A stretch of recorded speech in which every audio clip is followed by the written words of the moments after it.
왜 우리 자녀들이 하나님의 말씀에서 멀어진 삶을 사신다고 생각하십니까?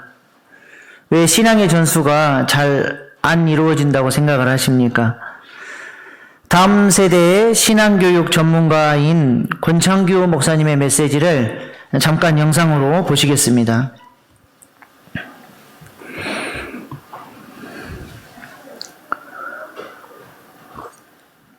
우리나라가 지금 믿는 집의 자녀 95%가 떠나요. 유대인들, 기독교인들이 다음 세대 배교율이 그저 0.1%도 안 돼요. 2000년이 지났는데. 그거는 이제 결국에는 교육의 문제죠. 이스라엘의 교육의 가장 큰 기반은 하나님의 말씀이에요. 그래서 지금도 이스라엘 교육에 있어서 슬로건이 우리의 교과서는 성경이다. 뱃속에 있을 때 3번 모세오경을 암송해서 들려줘요. 태중에 있을 때. 그러니까 얘네들은 3번 듣고 태어나죠. 그리고 3살 때부터 말씀을 이제 하야. 근데 성경에서 암송의 단어가 없는데 가장 유사한 단어가 하야라는 단어인데 이 단어의 원어의 뜻이 존재 가득 흘러넘치게 한다는 뜻이에요.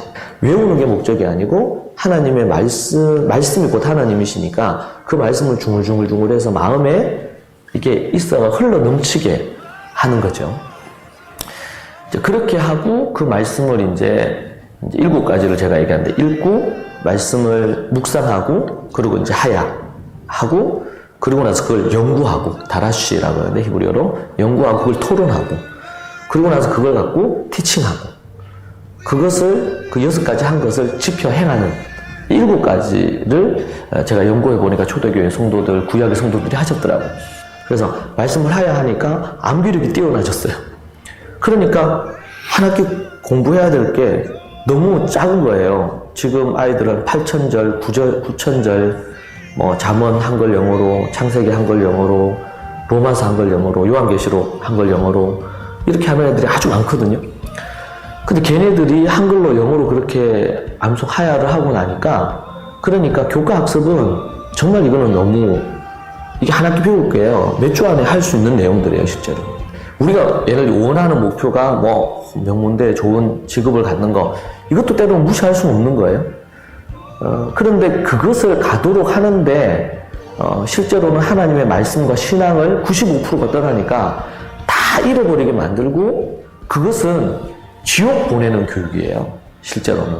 저를 포함한 모든 어떻게 보면 부모들이 갖는 동일한 마음일 거라고 생각이 들어요. 예수님을 잘 믿고 신앙생활을 잘 하는데 세상에서도 영향력 있고 이런 명석한 사람이 되기를 바라지 않는 부모는 아무도 없을 거라고 저는 생각하거든요. 이제 그런데 이제 그 일을 위해서 앞에서도 말씀드린 것처럼 접근 방법을 달리 해야 된다. 지금 역사 속에 2000년 역사 속에 아니면 아브라함 이후로 하면 3500년 역사 속에 그런 교육들이 이루어진 결과물들이 성경의 인물들로도 나타나고 있고 그 외에도 이미 많이 나타나고 있어요.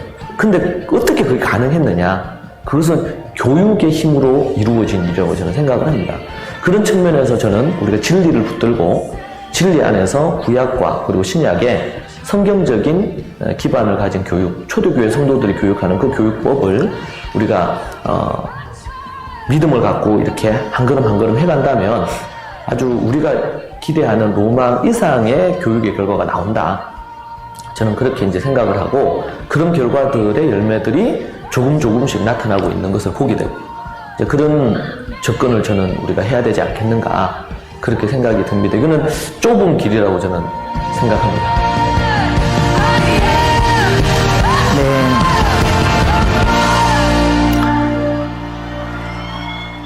다음 세대의 신앙교육의 핵심이 무엇입니까?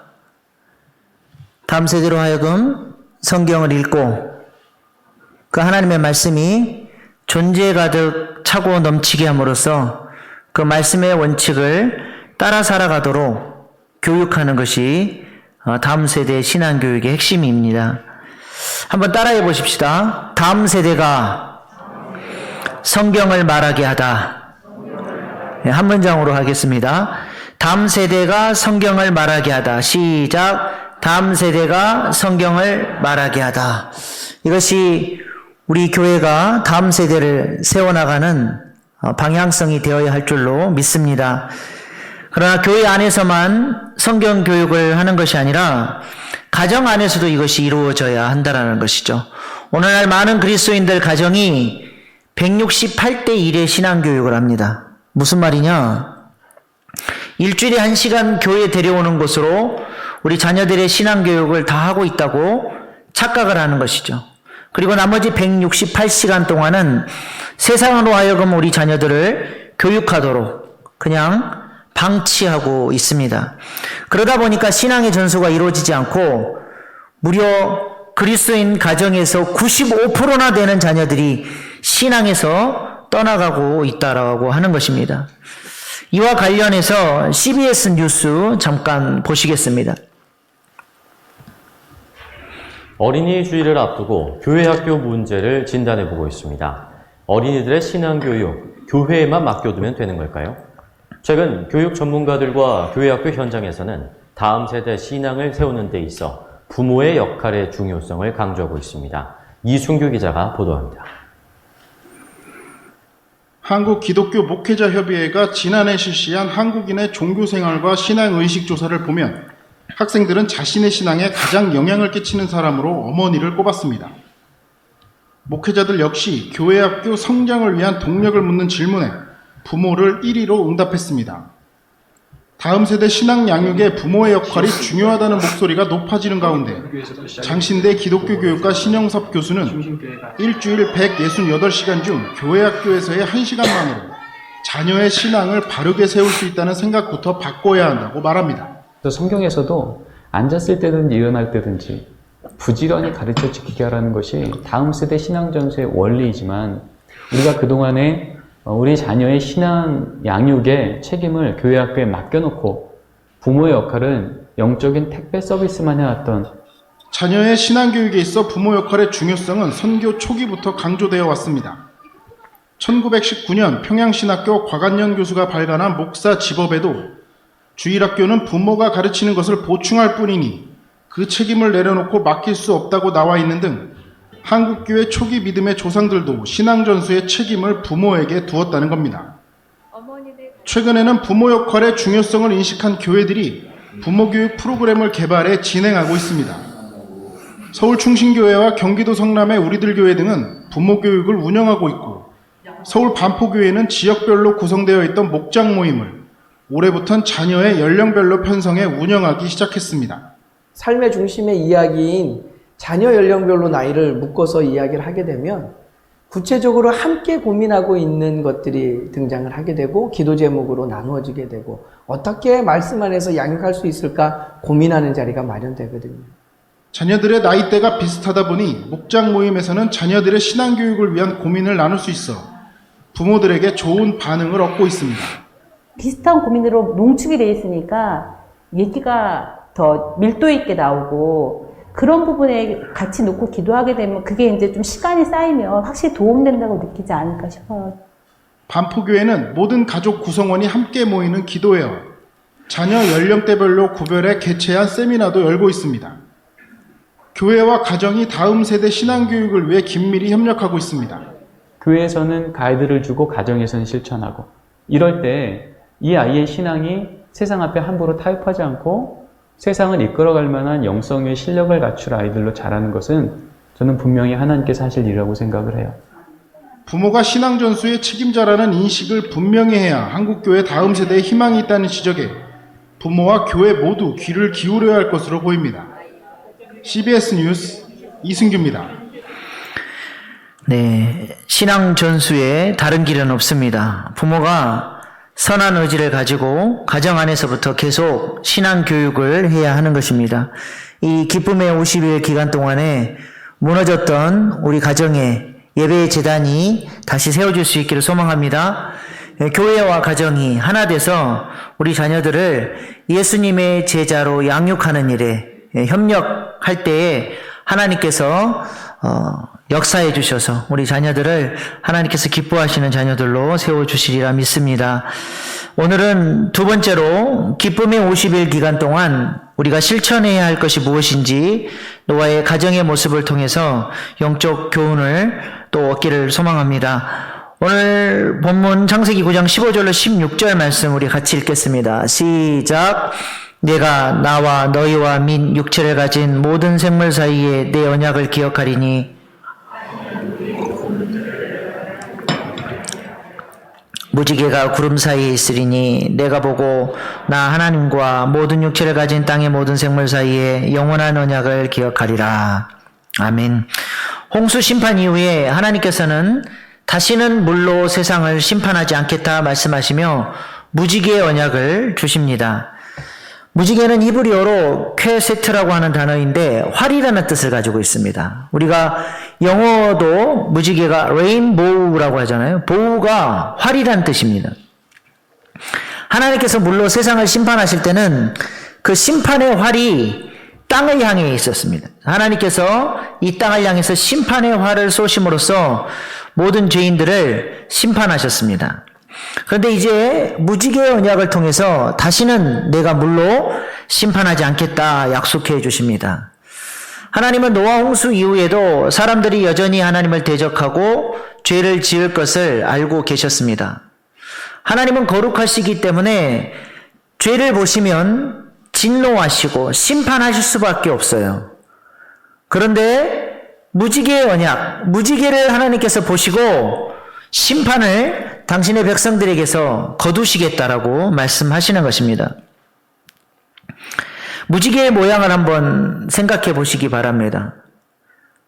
활이 어디를 겨누고 있는 모습입니까? 노아 홍수 때는 이 땅을 향해서 그 심판이 쏟아졌지만 이제는 하늘을 향해서 그 활이 겨누어져 있습니다. 하나님께서 대신 이 죄인들을 향한 심판을 하늘을 향해 쏘셔서 본인이 대신 맞으시고 당신의 백성들은 용서해 주시겠다고 하시는 약속의 말씀인 것이죠. 무엇을 의미합니까? 예수님께서 우리가 마땅히 받아야 될 심판을 예수님이 대신 그 심판의 화살을 맞으시고 속죄의 피를 흘려주시겠다고 하는 것입니다. 우리가 로마서 말씀 사경을 통해서 배웠지만 로마서 개념으로 말씀을 드리면 이 무지개가 바로 화목 제물이 되는 것입니다. 로마서 3장 25절로 상반절 같이 읽겠습니다. 시작.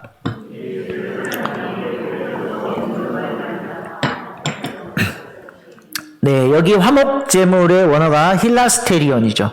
법궤 뚜껑을 의미합니다. 이 법궤 뚜껑 아래에는 세 가지 물건이 있죠. 두 돌판, 아론의 쌍난 지팡이, 감추인 만나. 이 세 가지는 다 이스라엘의 범죄와 연관되어 있습니다.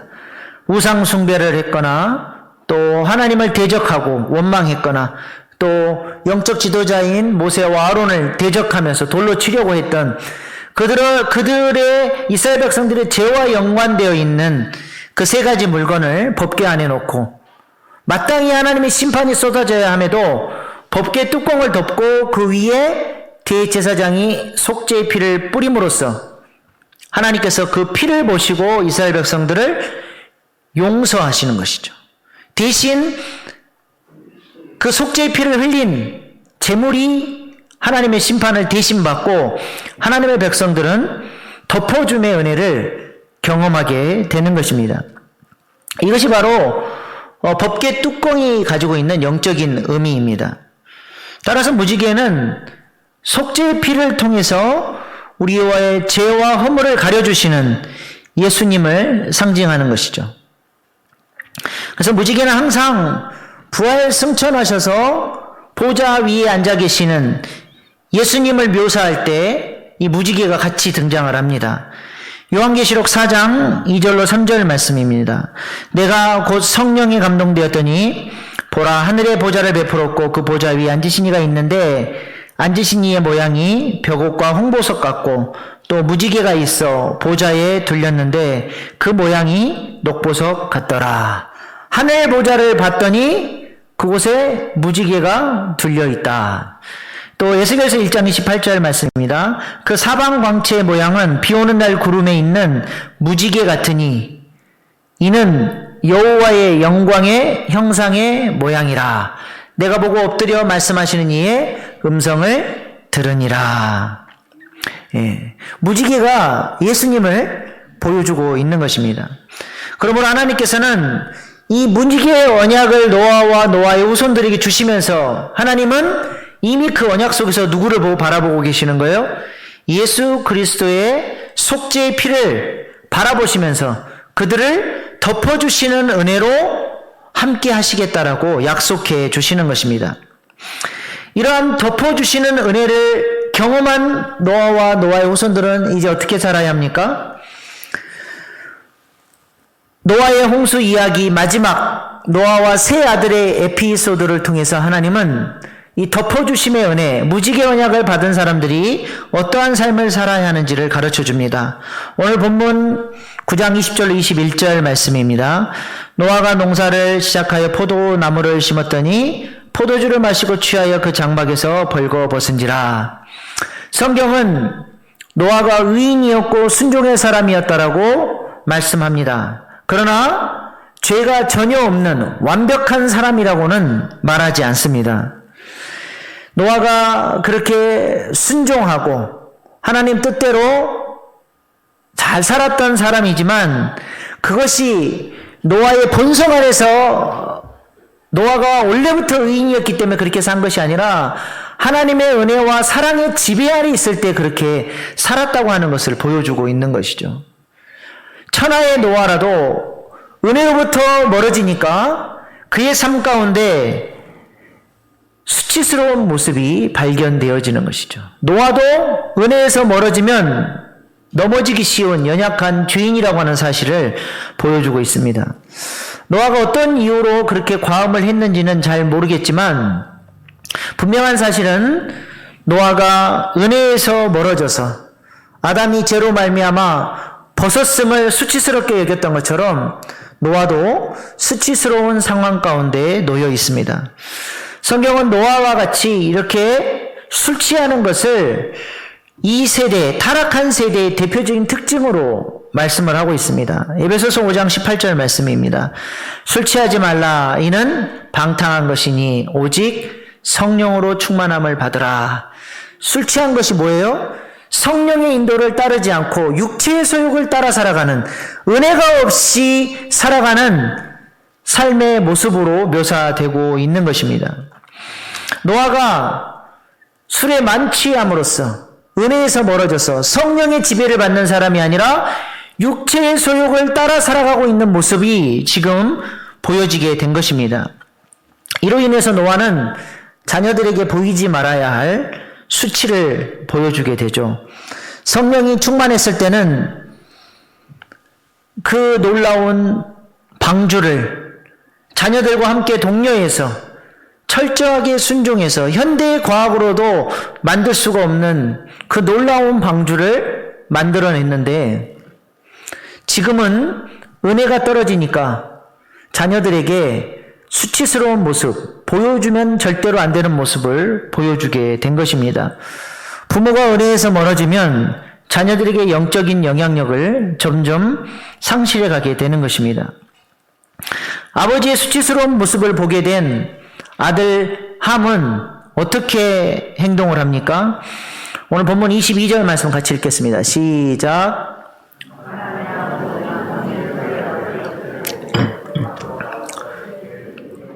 알림에, 네, 여기서 하체를 봤다 라고 하는 그 히브리어 단어는 라라고 하는 단어인데 단순히 쳐다본 것이 아니라 즐기며 조롱하면서 아주 낮추어서 경멸의 눈으로 바라보는 것을 의미합니다. 그리고 함은 형제들에게 그 아비의 부끄러움을 누서라고 알려주는데 저 알리다라고 하는 단어는 와약게드라는 히브리어 단어인데 배반하다, 재미로 해설하다, 누설하다 그런 의미가 있습니다. 그러니까 함은 아버지의 수치를 조롱하고 가십거리로 만들어서 아버지의 영적 권위를 떨어뜨렸다라고 하는 것이죠. 아들이 아버지를 배반하는 것과 같은 그런 행동을 한 것입니다. 이로 인해서 함은 결국 저주를 받게 되는데 다음 주에 살펴보겠지만 함의 후손에서 철저하게 하나님의 백성들을 방해하고 대적했던 아수르 제국과 바벨론 제국이 함의 후손으로부터 나오게 됩니다. 그러나 함과는 반대로 노아의 축복을 받은 셈과 야벳은 어떻게 행동을 했습니까? 23절 말씀 한 목소리로 같이 높여서 읽겠습니다. 시작. 셈과 야벳이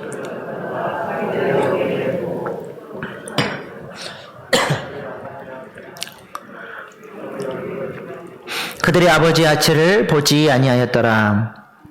아버지의 부끄러운 모습을 보지 않기 위해서 뒷걸음쳐 들어가서 그 아버지의 수치를 덮어주었습니다.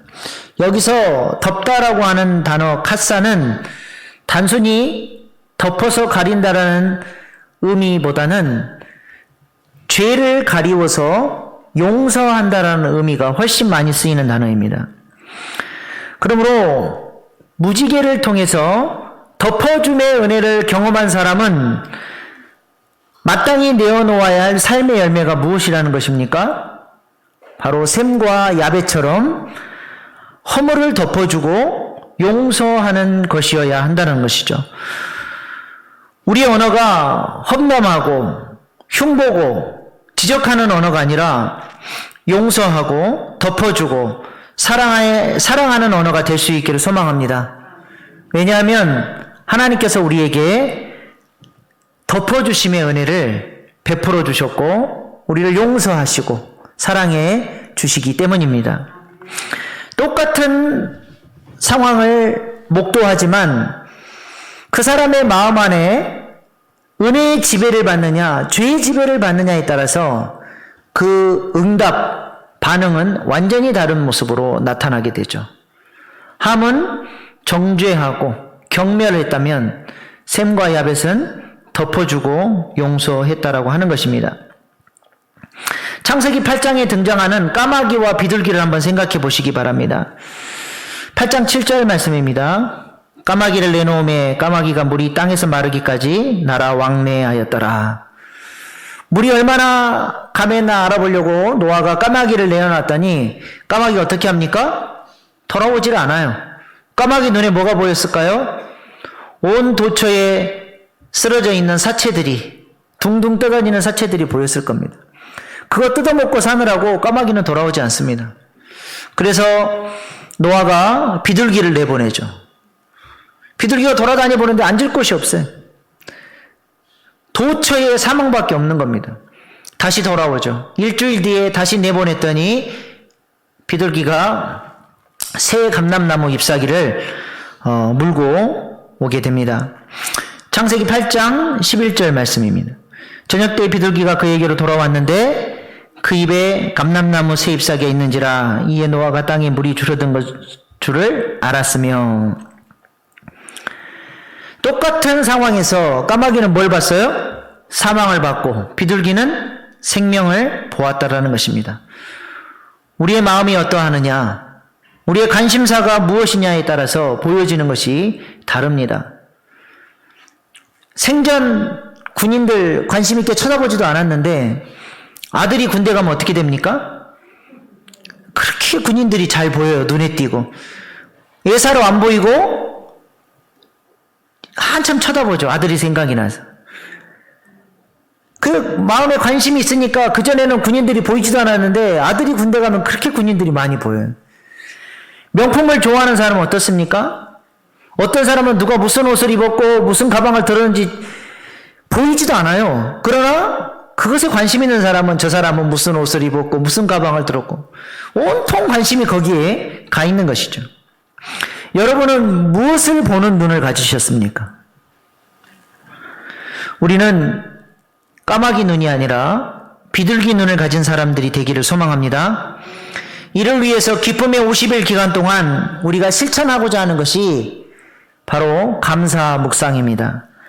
우리의 평범한 일상 속에 부활하신 예수님께서 은혜로 베풀어 주신 것들을 의지적으로 찾고 감사해 보자고 하는 것입니다. 그렇게 은혜의 눈을 들어서 하나님의 행하신 일들을 감사하기 시작할 때 우리의 마음의 틀이 바뀌고 우리의 입술의 언어가 바뀌어질 줄로 믿습니다. 지난주에 우리 가족들과 함께 예배를 드리면서 감사 묵상을 나눴어요. 5가지씩 감사 묵상을 나누는데 진짜 감사한 마음이 들더라고요. 별로 감사한 마음이 안 들었던 건데 그것을 감사하다고 찾아서 고백을 했더니 마음속에 그것이 진짜 감사한 거였구나. 감사하다는 생각이 찾아오면서 우리 마음속에 우리 가족들 마음에 행복한 마음이 들었습니다. 서로의 존재에 대한 소중한 마음이 들었어요. 입술로 표현하고 감사를 표현했더니 새롭게 역사하시는 성령의 능력이 우리의 마음속에서 역사하는 것을 경험했다라고 하는 것입니다. 기쁨의 50일 예하실이 뭐냐? 예는 가정 예배를 회복하자는 것이고, 하실은 하나님의 은혜, 우리에게 부활의 은혜를 베풀어 주시고 오늘도 우리와 함께 하신 하나님의 은혜를 기억하고 감사 묵상을 실천하자고 하는 것입니다. 가정 예배를 드리시면서 가족들끼리 서로 감사해 보시기 바랍니다. 5가지씩 감사 묵상을 한번 나눠보시기 바랍니다. 그 감사 묵상을 하기 위해서 하루를 살면서 까마귀 눈이 아니라 비둘기 눈으로 하나님의 은혜를 찾게 되고 감사할 것을 찾게 되고, 그러면 우리의 시각이 달라지고 언어가 달라지고 마음의 태도가 달라지게 되는 것입니다. 감사 나눔을 실천한 한 성도의 간증입니다. 목사님을 통해 감사를 나누라는 설교 말씀을 들었습니다. 낯설고 처음에 보는 것이라 어색하지만 좋은 것을 듣고 그저 머리로 아는 것으로 끝내지 말고 실천해야 내 것이 된다는 생각에 실천을 해보기로 했습니다. 범사에 감사하라는 말씀은 크리스찬으로서 반드시 순종해야 할 덕목이니 그날 저녁부터 하루 최소 5가지 감사를 적어보는 오후 감사를 시작하였습니다. 처음 감사 나눔을 쓸 때는 말로는 하기 쉬워도 글로 쓰는 것이 시간도 많이 걸리고 반복되는 뻔한 일상에 무엇을 써야 할지 막막하기도 했습니다. 그러면서 감사거리를 쓰고 나눠야 하니 내 주변의 모든 상황과 관계 등을 감사의 눈으로 다시 바라보며 찾게 되었습니다. 사소하고 작은 것, 옆에 있는 사람들이나 지금 처한 상황, 심지어 물과 공기, 바람과 날씨 등의 자연현상, 전에는 생각지도 못했거나 혹은 당연하게 생각했던 것들까지 되돌아보며 무엇 하나 감사하지 않은 것이 없다고 새삼 느껴졌습니다. 새로운 습관을 만드는 데는 연구 결과에 따르면 최소 66일이 걸린다고 합니다. 그러니 우선 100일을 잡고 열심히 해보자는 마음이 들었습니다. 그러다 보니 어느새 하루도 빠지지 않고 어제까지 112일을 기록하게 되었습니다.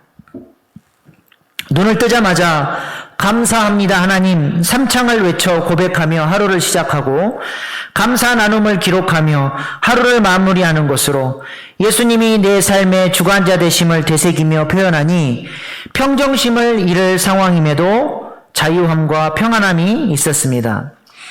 감사 폭탄이라는 애칭으로 한 사람에게 감사한 사연을 몰아 써주기 위해 그 대상자를 깊이 생각하기도 했습니다. 무심히 넘겼던 그 사람의 행위와 존재 자체에 감사한 것이 새록새록 떠올라 그 관계가 소중하다는 생각이 더욱 들기도 하였습니다. 그 좋은 경험을 바탕으로 올해 88세가 되신 친정아버지에게 50가지 감사를 써서 전화로 읽어드리니 감정까지 올라와 벅찼고 평생 한 번도 쑥스러워서 딸에게 사랑한다는 말을 하신 적이 없는 무뚝뚝한 분임에도 들으시고 눈물을 흘리시며 우리 딸 사랑한다고 얘기해 주시오. 저도 함께 감격의 눈물을 흘렸습니다. 남편에게도 50가지 감사를 써주었고 지금은 친정 언니에게 감사 나눔을 준비 중이며 차츰 때에 맞춰 신우이랑 시댁 식구들에게도 해나갈 예정입니다. 감사를 표현하니 서로의 마음을 아는 기회가 되기도 했고 글을 쓰며 좋았던 기억을 되살리고 상대의 장점만 보려고 하다 보니 적고 있는 저 역시도 감동과 감격이 다시 떠올라 가슴 뭉클한 시간이 되었던 것 같아 참 감사했습니다. 앞으로 전도 대상자의 생일에도 감사 카드로 축하해 주는 것이 좋겠다는 생각이 들었습니다. 목장 감사 나눔을 통해서는 매일의 삶을 나누다 보니 서로 하루 일과를 응원하고 공감할 수 있어 더 정서적으로 가까워지는 것 같고 반응해주는 마음이 전달이 되어 훈훈해지는 경험을 하게 되었습니다. 더 나아가 전도 대상자와 감사를 나누는 단계로 가기 위해 기도하고 애써 보려고 합니다. 범사에 감사하라는 말씀은 우리의 유익을 위하여 주님께서 주신 귀한 말씀이며 나의 생각을 주님 중심으로 바꿔주는 생명력이 있는 순종해야 할 말씀입니다. 앞으로도 감사 훈련을 계속해서 해나가면서 더욱 기쁨과 감사가 넘치는 삶을 살고 싶습니다. 감사합니다. 우리에게도 이러한 실천의 순종이 있기를 소망합니다. 다음 주가 어버이 주일입니다. 이분은 50가지나 감사 묵상을 했다는데 50가지 써오라 그러면 아무도 안 하실 것 같아서 20가지로 줄이겠습니다. 부모님에게 감사했던 것 20가지 묵상해가지고 다음 주에 오십시오. 그리고 어버이 주일 예배 드리시고 부모님에 전달해 주시면 감사하겠습니다. 저는 감사할 부모님이 안 계신데요. 자녀들을 향한 감사 묵상 20가지라도 하시길 바랍니다. 훈련하셔야 돼요. 하시다 보면 성령님께서 여러분에게 기쁨의 감동을 주시리라 믿습니다. 우리가 이렇게 감사의 말을 언어로 표현하고 살리는 말을 할 때 그 말 속에 생명력이 있어서 우리 영혼을 살릴 뿐만 아니라 우리 가족들과 우리 자녀들과 모든 만나는 사람들을 살릴 줄로 믿습니다. 마지막으로 이 말의 능력, 감사의 능력에 대해서 영상을 잠깐 보고 오늘 말씀을 마치도록 하겠습니다. MBC 뉴스를 마칩니다. 여러분 고맙습니다.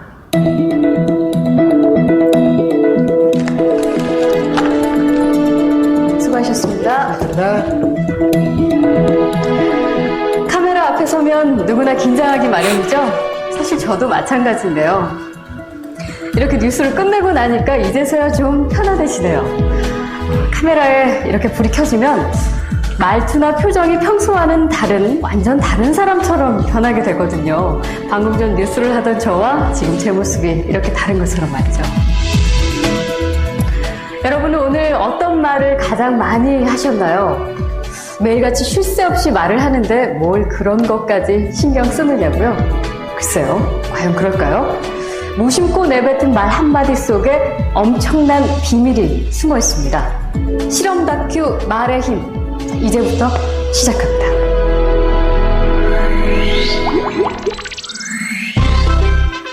여기 막 지은 쌀밥이 있습니다. 그리고 각각의 병에 좋은 말과 나쁜 말을 붙이면 실험 준비는 끝입니다. 안녕하세요. 아, 네, 안녕하세요. 네, 부탁드립니다. 이게 뭐예요? 앞으로 한 달 동안 네. 한쪽 병에는 좋은 말씀을 좀 해주시고요. 그리고 한쪽 병에는 듣기 싫은 말씀을 좀 해주세요. 아, 뚜껑을 열고요. 알아들을까요? 고맙습니다. 아, 예쁘다.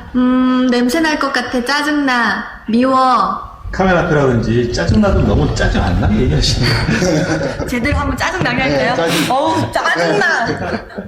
힘들어요. 이런 말 못하는데.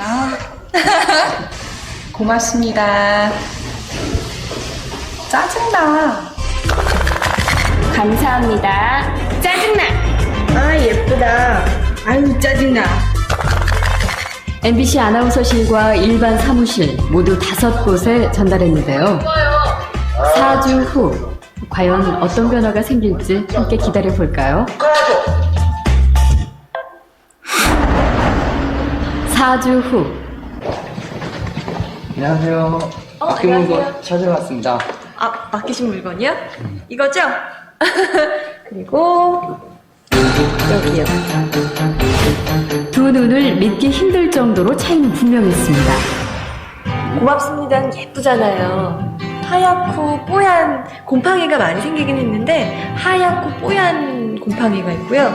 이거는 좀 짜증나는 곰팡이가 생겼달까? 이 붙은 이름 그대로 따라간 것 같아요. 좋은 말을 들려준 쌀밥에선 구수한 누룩 냄새가 났지만 나쁜 말을 들려준 쌀밥은 썩어버렸습니다. 대체 어떻게 했길래 이런 차이가 난 걸까요? 사랑해 사랑해 너무 예쁘다 고맙습니다 다다다다다 쏘아붙고요. 그리고 나서 가끔 얘 보잖아요. 그럼 많은 얘기도 안 했어요. 너무 미워 짜증나 이렇게 하고 딱 놓거든요. 근데 저도 진짜 신기한 거예요. 차이가 이렇게 확연하게 보이니까. 저 사실 처음 이 실험 의뢰를 받았을 때 반신반의했거든요. 이 말 한마디로 이렇게 차이가 생길까. 근데 눈으로 딱 보니까 저도 사실 좀 안 믿겨지고요. 신기하죠. 귀가 어디 달린 것도 아니고 여기 세관고리관이 들어있는 것도 아닌데 혹시 우리가 모르는 귀가 밥에 있나요? 3, 4일부터 이쪽이 막 변화가 되니까 좋은 말을 해야 되겠다라는 생각? 그다음에 사람들한테도 속상한 일 있거나 이랬을 때도 좋은 말을 많이 해서 이 사람들이 변화됐을 때도 이렇게 변화되지 않을까라는 생각도 해봤어요. 굉장히 좀 놀랐고요. 처음 주셨을 때는 과연 될까라는 생각을 많이 했었는데요. 이제 이렇게 된 거 보니까 이쁜 말을 좀 많이 써야 되겠다는 생각이 듭니다.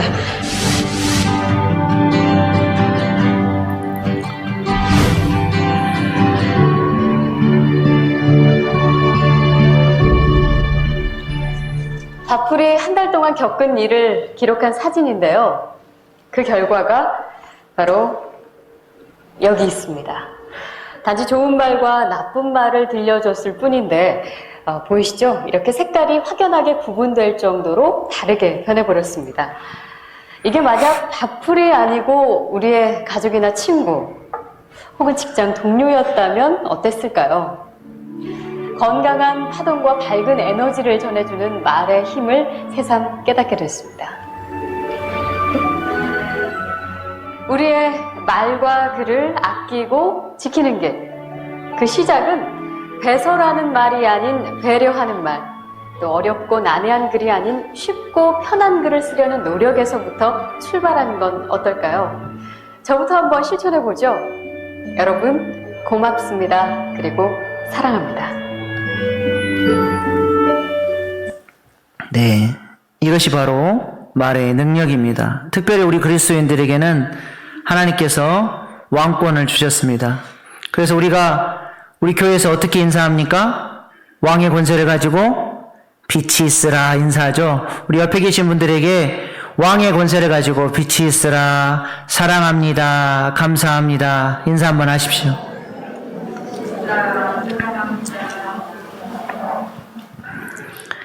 우리가 진정으로 하나님의 덮어주심의 은혜를 경험한 사람들이라면 오늘 하루도 그렇게 사람들을 용납하고 감사하는 말로 살리는 일에 쓰임받는 저와 여러분 될 수 있기를 소망합니다. 이러한 삶에 진정한 기쁨과 평안과 안식이 있는 줄로 믿습니다. 기도하시겠습니다.